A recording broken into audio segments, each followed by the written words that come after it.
welcome into the studios today our dear friend, Asia Stokes, who is a clinical dietitian with Fairview Park Hospital. And last time we talked, we covered a lot of material, and it's so good to have you back in and to be able to share with our viewers. We have a lot of questions that come in about diet. And, you know, we mentioned before, everyone's on a diet.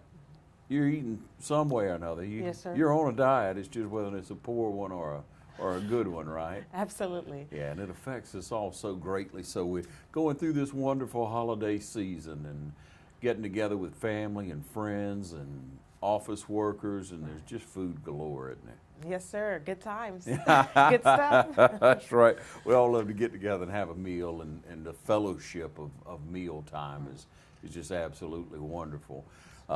A lot of times over the holidays, there's usually a lot of bread on the table, a lot of pies, a lot of things with pastries. Yeah, a lot of sweets. Yes, sir. Going on. Cake.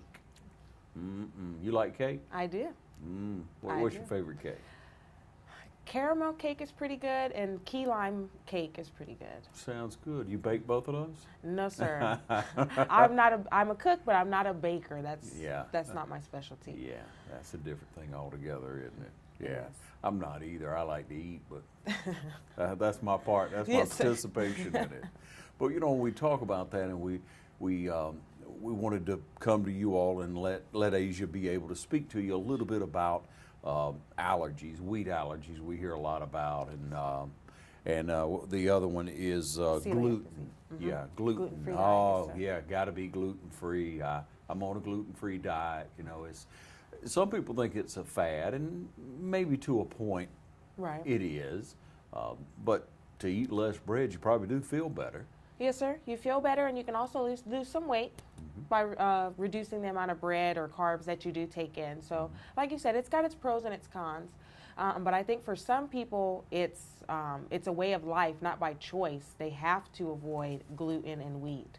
So I think that's something important that we need to shed some light on, because it's not very prevalent like a peanut allergy, but there are folks out there who have wheat allergies, or they have to adhere to a gluten-free diet. And so those are lifelong changes that have to be made. Okay, so it's no joke, is our point. It is no joke at all when people say, I must eat gluten-free, and they come to your home. They expect you to be very honest with them. Is it gluten-free? Or if you go into a restaurant, you may ask the waitress, and they may not know really. Exactly. You may want to delve in a little bit more and make sure. But just to let the general public know who aren't really affected by it. Right. It's a serious problem if someone must stay away from gluten if they either have an allergy or gluten-free diet, or celiac disease is also another term that they use for those folks who need that gluten-free diet. Yeah, so Yes, sir. celiac disease, that's serious business now. Yes, sir, it is. Now, I will say celiac disease is not life-threatening in comparison to a wheat allergy. A wheat allergy is life-threatening. Somebody could actually die with a wheat allergy if they consume that product. But celiac disease, it's more so just kind of a burden, a really big burden. Okay, for those see, I folks. had that backwards. Yes, sir. You know, I would think because it sounds more serious. Right.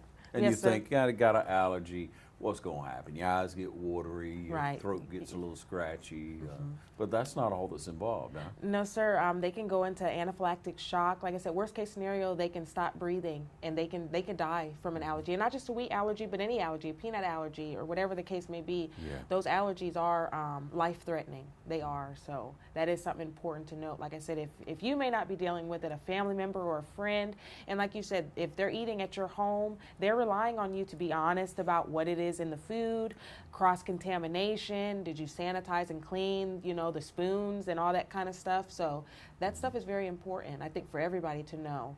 Yeah. Okay, so what is a wheat allergy? So a wheat allergy is pretty much an immune reaction to the consumption of wheat. And so for those folks, it's kind of like when a virus gets into your body. Your body kind of sends white blood cells to attack that virus and to eradicate it from your body. So those folks who have a wheat allergy, it's the same idea. They eat something with wheat or traces of wheat in it. The body recognizes it as a foreign object and attacks it. So pretty much the body attacks itself because of that wheat or the protein that's in that wheat. There's several different types of proteins that are in wheat. So it could be any one of the proteins that they're having that reaction to. And so the body kind of attacks itself in that case. So it's the actual protein gluten that... Yes, sir. Now, gluten is one of the proteins that is found in wheat products. And so it's not for those folks with wheat allergies, it's not necessarily just gluten. It could be several of the proteins that are found, but gluten is one that you often hear about. And once again, gluten is a protein that's found in wheat, rye, and barley. And so gluten, if you kind of look at the word gluten, glue, it kind of gives bread and those pastry dishes that elasticity kind of feel. So like if you were to take a slice of bread and crumble it up in your hand, it kind of is going to be a gummy kind of ball. Gluten helps it to have that texture. So it kind of is the glue that holds that food item together. Yeah. And so when we eat breads of any kind, you're taking a kind of like a clump. It goes into your digestive system. Everything goes through your intestines, right? Absolutely, yes, then sir. it goes into your stomach or your gut. Yes, sir. And then from there, it goes into and gives you energy, right? Yes, sir. It gives you energy. Down. It's harder to break down bread. Not necessarily. Okay. It's not necessarily hard to break down bread. Now, the whole grain, whole wheat products, it's not necessarily hard. It just takes the body a little longer, Okay. which we do encourage those because it's got a lot more fiber than the white bread. But it's not necessarily for those folks with wheat allergy. It's not necessarily that it's hard for their body to break it down.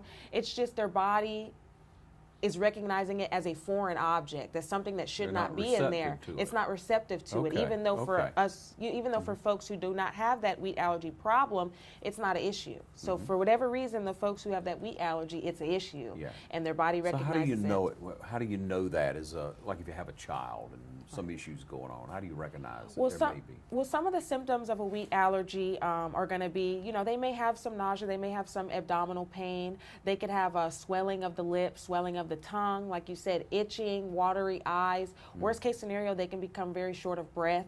It's almost the term like your throat closes and they can stop breathing. So I guess if your child has any of those symptoms when they consume a wheat product that you know of, they could have a wheat allergy. Obviously, that's something that we'd want a medical expert to diagnose. It's probably better to diagnose it in a controlled setting. If you're at home trying to test it and something happens, then you're not readily at the hospital. So obviously, if that's something you think is a concern for you or a family member or a friend, I definitely would encourage them to seek medical expert advice and attention to see about officially diagnosing that. Yeah, yeah. And can that develop later in life, or do you know? Yes, sir, know it from the can. start? It can start out in childhood, and it is very possible if a child does have a wheat allergy that they can grow out of that, or any allergy for that matter. However, for those who are adults and that allergy manifests, it's kind of long-term, unfortunately, for those adults. But for the children, it is possible for them to grow out of those allergies as they get older. And I'm sure genetics plays into it. Yes, sir, genetics plays a big part in it. If your mother has celiac disease or a wheat allergy, it's very likely that you're going to have it, or your father, or both of them may have that gene. So obviously you're going to be a lot more predisposed to having that wheat allergy or that celiac disease. So yeah. So we'll genetics talk does a play little bit big about part. celiac disease and how that affects you and how many people actually have these, and you may be surprised. We'll take a short break and we'll be right back with Asia, so stay with us. It's a month of giving thanks to our customers at Dublin Chevrolet. Get a Silverado Crew Cab LT with up to $13,000 off MSRP. Call, click, or come see us. Dublin Chevrolet, the only dealer you will ever need. Fairview Fitness Center, open 24/7 with staffed hours available every day.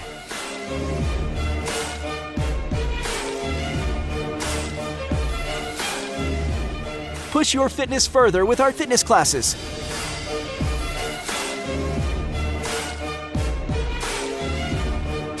Join today and see the benefits of a healthy life.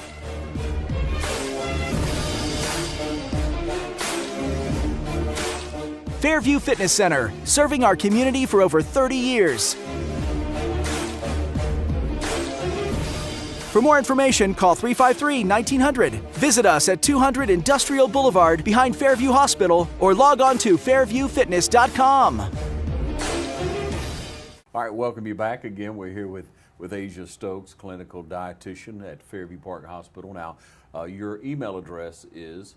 Asia, AJA, Stokes, STOKES, at HCAhealthcare.com. All right. So we're talking about allergies, wheat allergies specifically. Yes, sir. That's affecting people, and then celiac's Yes, sir. disease. Yes, sir. It's an actual disease. It is. It's Not an allergy. Right. It's an autoimmune disease, and so those with celiac disease, they're going to be affected by the consumption of wheat, rye, barley, and sometimes oats. The reason I say sometimes oats is because oats that are grown near rye, near barley, or near wheat, obviously that's cross-contamination. Or the oats may be processed in a factory that also processes the wheat, the rye, and the barley. Yeah. So if oats are going to be safe for those with celiac disease, it's going to have gluten-free on it. So be sure if you are somebody with celiac disease and oatmeal is something that you do like and you want to be able to consume it, just be sure that those oats are gluten-free, because there is a possibility of cross-contamination. So what is it actually? How does it affect your body? Yes, sir. Like I said, it's an autoimmune disease that really affects your GI and the function of your GI or gastrointestinal tract. So for those people who have celiac disease, if they consume, like I said, the wheat, the rye, the barley, or some byproduct of that, it damages what we call the microvilli in the intestines. Microvilli are described as finger-like projections that are in your small intestine and your large intestines, and the main function of those microvilli are to absorb the vitamins and the nutrients and the fiber from the foods that we eat. So as your food goes down the pipe and it's being digested, the vitamins and nutrients are being taken up by those little finger-like projections known as the microvilli. So for patients with celiac disease, when they consume the wheat, the rye, or the barley, it damages those microvilli in the intestines. And so some of those symptoms can be abdominal pain, vomiting, diarrhea. It actually can cause stunted growth in young people. It can cause malabsorption of the vitamins and nutrients because they're now damaged. So they're not able to function as they would normally. They're not able to get the nutrients out Yes, of the sir. food. Which can cause malabsorption. A lot of times folks with celiac disease, they're going to be deficient in a lot of the B vitamins, so folate, niacin. They can be deficient in fiber, iron, magnesium. Yeah. So in the long run, it's bad. You're talking about vitamin deficiency. You're talking about problems with bone, maybe brain, or? Yes, sir. I'm sure it can lead to a host of other problems. It can also cause infertility in women. What would the symptoms be if, say, you noticed a child? Energy? Yes, sir. What? Your energy is probably going to be low because, like I said, your body's not able to absorb the vitamins and the nutrients, the macronutrients, the micronutrients that it usually would. Like I said, if your child has diarrhea, if they're nauseous and just having cramping, especially, like I said, if they've just eaten some form of wheat product or byproduct, then those are going to be some of the symptoms you're going to see. Okay, how long afterwards would it average? It depends on the person. These symptoms can manifest in minutes. They could take up to hours before you finally realize, okay, something is wrong. Yeah. So it could be anywhere from minutes to hours. After you eat wheat, barley, rye, things with that in it, whatever that may be, then you're going to have some type of symptom show up. Yes, sir. You're going to have some type of symptom. Stomach cramps, diarrhea. Yeah. Like I said, nausea, vomiting. You can also you can break out in a rash or hives. It's called dermatitis. So, like I said, it's a host of things that can happen in between minutes and hours. So. And so, I guess you could alleviate eating. Yes, sir. Those items. Yes, sir. How long would you need to do that? It's a week, lifelong. a day? I mean, to evaluate whether or not you need to take that next step and see a physician to see if you have a serious problem with some type of bread, wheat. I mean, rye. I would say, I would just maybe keep a food journal or a food log. If you suspect that maybe this is something that you're dealing with, or maybe that you do have celiac disease, I would definitely keep a food journal or some kind of food record. Write down what it is you eat, what it is you've eaten, including the condiments, how much it is, and pay attention after you eat that item. Were you nauseous? Did you get that abdominal cramping? Did you have that vomiting or that diarrhea? And I would give it a few days. Maybe you just didn't feel good, or maybe you're coming down with a cold or something like that. So obviously there's a lot of different factors that could be why you're having those symptoms. Right. But I would definitely keep a food log or food journal and keep track of what it is you're eating. And if you find that consistently on the days that you had all these bread or grain items and you had these symptoms, especially if they're the same symptoms, then that may be a trigger or a cue that, okay, I need to go get this checked out further. Yeah, you'll need to see a physician. Yes, for sir. Sure. Okay. And again, they could contact you with any questions. Yes, sir, they shoot you can. an email or something there, Yes, and sir. maybe give you a question. We're talking with Asia Stokes from Fairview Park Hospital, clinical dietitian. We'll take a short break and be right back, so you stay with us.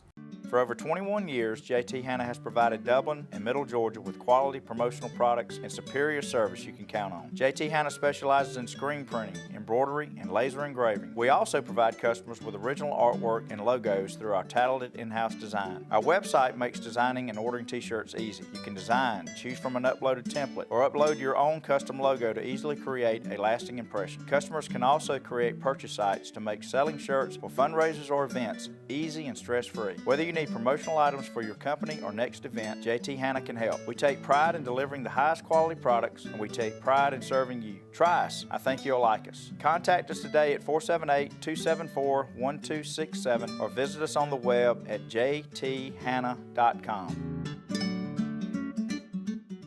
Hi, I'm Anna Grace with Myers Equipment and Supply, your dealer for the complete line of Can-Am side-by-sides and ATV products.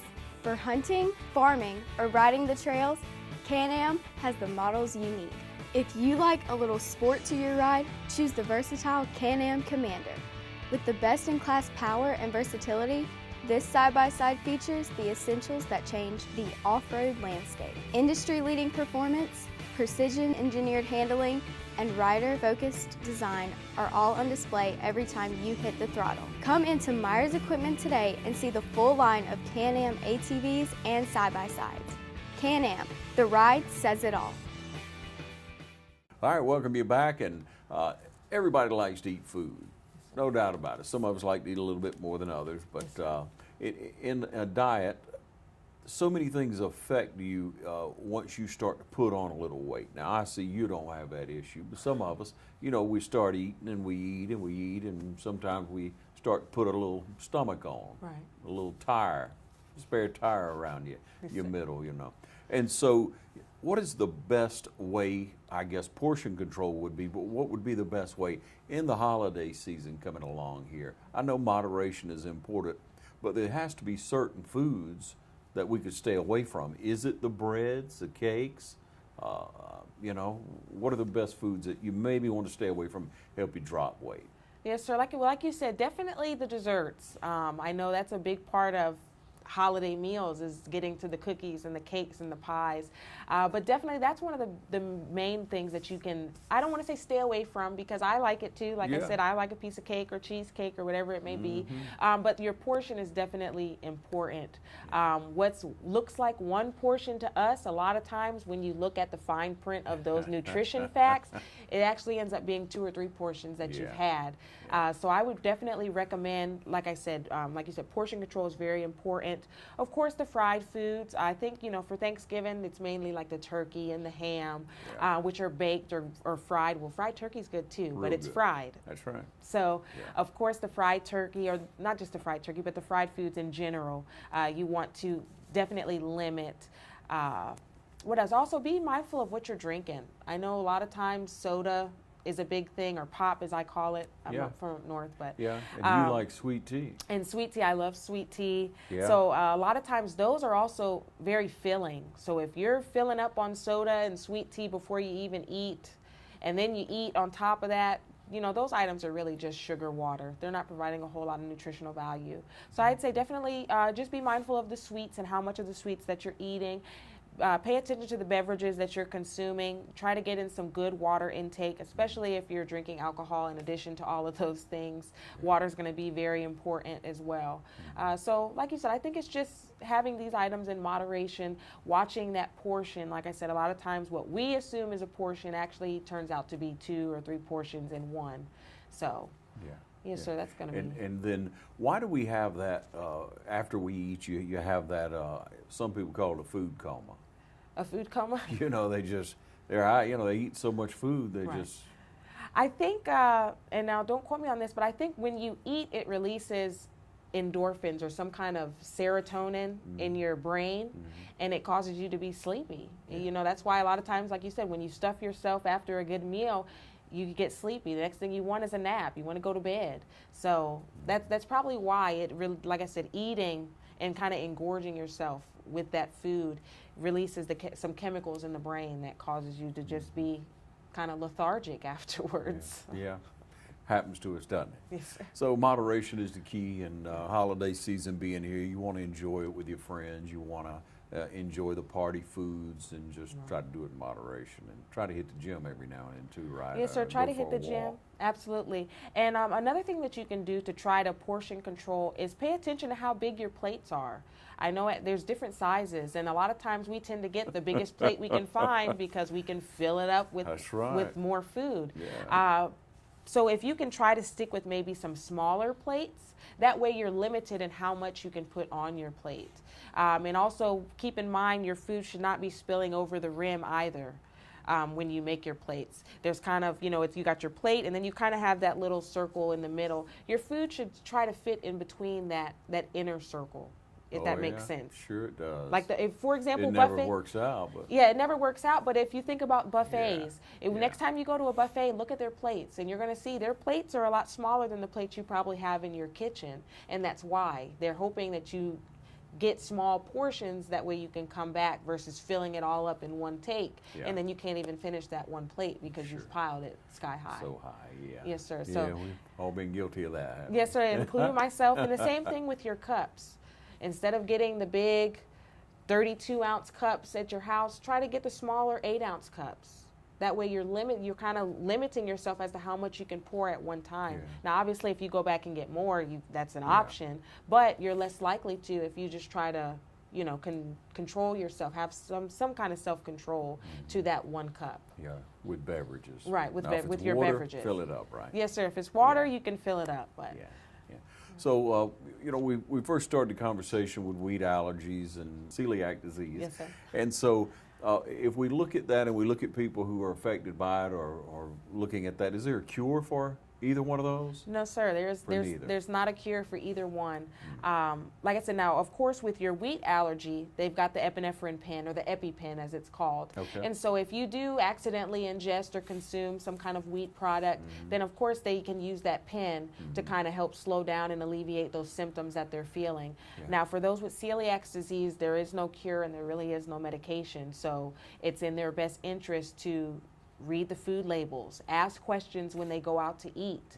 You know, hey, I have celiac disease, I can't have X, Y, and Z. Can you point me to some food items that would be acceptable for me? And if your waitress doesn't know, somebody in that kitchen should know that and be able to give you that information. So unfortunately, like I said, no, there's not a cure for either one. Yeah. Yes, sir. Okay. So let's talk just a little bit, Asia, about what you do around the hospital every day. You actually visit some of the patients, I understand. Yes, sir, I do. Well, like I said, I'm a clinical dietitian, so I have the luxury of kind of seeing a little bit of everything. I do a little bit with diabetes. I do a little bit with heart disease and you know, cardiac patients. We see some cancer patients come through who may or may not be receiving chemotherapy and radiation. Of course, in the critical care unit, you have those patients who are on the ventilator or life support, as some people like to call it. And so they're not able to eat by mouth. So in that case, they would be fed by a tube, whether through your nose or through your mouth, or sometimes people have a PEG tube in which the tube is inserted through their stomach. So in that case, they would need tube feeding recommendations for tube feeding formulas. So I'm able to calculate those needs based on their height and weight. How many calories do they need? How much protein do they need? How much fluids do they need? We do a lot with the kitchen. We do education for our catering associate staff. So those are the young ladies and men sometimes who deliver the meal trays to the patients. So we do education for them. So that way when they're posed with certain questions, they're equipped to answer them. We also do cardiac rehab every first Wednesday of the month at Fairview Park Hospital, where we teach a class on heart-healthy diets. So, of course, cutting back on the fat, limiting the amount of added salt that you're adding to your foods, those type of things. Yeah. And so we also do outpatient referrals. Like I said, we receive outpatient referrals from the local doctor's offices around here. And I actually just got a consult or a referral for a patient with celiac disease who wanted to come and talk to us a couple days ago, rather. So. Yeah. Yes, sir. So, like I Got a said, plate full. yes, sir. We have our hand in a little bit of everything, to be honest. But like I said, it's exciting. I feel like it's helping me to be well-rounded because I get to see a lot of different things as opposed to just being stuck in one area. So I feel like I'm getting my feet wet in a lot of different areas. So it's nice. A lot of exciting things going on, opportunities at Fairview Park Hospital, and good attention. They're all about the staff, administration, everyone there is concerned with the patient care. You want to give them the best quality care when they come into the hospital and when they leave as well. Right, yeah, You want to send them home with a good game plan. Yes, sir. Yeah, so we want to reiterate to you, you want to live a healthy lifestyle. You want to get rid of that fat around the middle because that's affecting your heart, it's affecting your brain. It's affecting your quality of life. Yeah, your joints, everything. Yes, sir, body perception, and so all of that. So, yes, sir. Yeah, you just want to feel better. Yeah. Yes, sir. So pay attention to what you eat. You always have good advice. We thank you for coming into the studio today. We thank you for joining us at home. Once again, Asia Stokes, clinical dietitian with Fairview Park Hospital. We'll see you back here next time.